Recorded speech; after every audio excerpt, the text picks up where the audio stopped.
අපේ රෑහසේ තියෙන තරු සදාකාලිකයි කියලා ඔබ හිතනවා. ඒක නෙවෙයි ඇත්ත.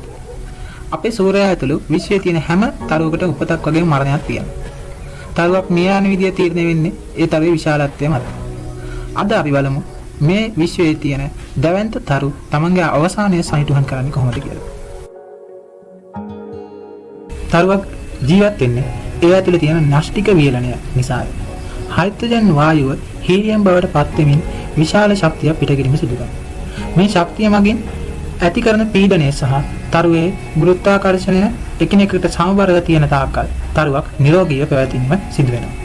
නමුත් තරුවක තියෙන හයිඩ්‍රජන් වායුව ඉවරුනාම මොකද වෙන්නේ? අන්න එතනින් තමයි තරුවක මරණය ආරම්භ වෙන්නේ. අපේ සූර්යයා වැනි මධ්‍ය ප්‍රමාණයේ තරුවක ඉන්ධන අවසන් වුණාම එය ක්‍රමයෙන් ප්‍රසාරණය වෙන්න පටන් ගන්නවා. මේ තත්ත්වයට අපි කියන්නේ රෙඩ් ගේන්ඩ් කියලා. ඊළඟට අපේ තරුවේ පිටත වායු විස්තරය අභ්‍යවකාශයට විසි වෙන්න පටන් ගන්නවා. ඉතිරි වෙන්නේ ඊටම කුඩා අධික උෂ්ණත්වය සහිත මධ්‍ය කොටස පමණයි.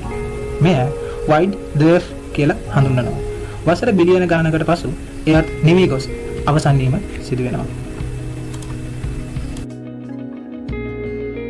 නමුත් සූර්යයාට වඩා දසගුණයකට වඩා විශාල තරු මිය යන්නේ මීට වඩා හරිම භයානක විදියකට. මේ තරුවල ඉන්ධන අවසන් වූ සැනින් ඒවා තප්පර ගණනක් ඇතුළත තමා තුළටම කඩා වැටීම සිදු වෙනවා. මේවා කඩා වැටීම සමග සිදුවන මහ පිපිරීම අපි හඳුන්වන්නේ සුපර්නෝවා පිපිරීමක් කියලා. මෙය මුළු මන්දාකිණියටම වඩා දීප්තිමත් බැබලෙන්න පුළුවන් පිපිරීමක් ලෙස අපිට දැක ගන්න පුළුවන් වෙනවා. සුපර්නෝවා පිපිරීමෙන් පසු ඉතිරි වෙන්නේ මොනවද? ඒක තවත් පුදුම දෙයක්. එක්කෝ එය ඊටමත් ඝනත්වයෙන් වැඩි නියුට්‍රෝන තරුවක් බවට පත් වෙනවා. නැත්නම් මොකද වෙන්නේ? තරුව ඊටමත් දැවැන්ත එකක් නම් ඒ කිසිම ආලෝකයකටවත් හැදිලා යන්න බැරි කළු කුහරයක් හෙවත් බ්ලැක් හෝල් එකක් බවට පත් වෙනවා. මෙය විශ්වයේ තියෙන අභිරහස්ම වස්තුවක්. මේ ගැන ඉස්සෙල් වීඩියෝ එකක් ගෙනාවා.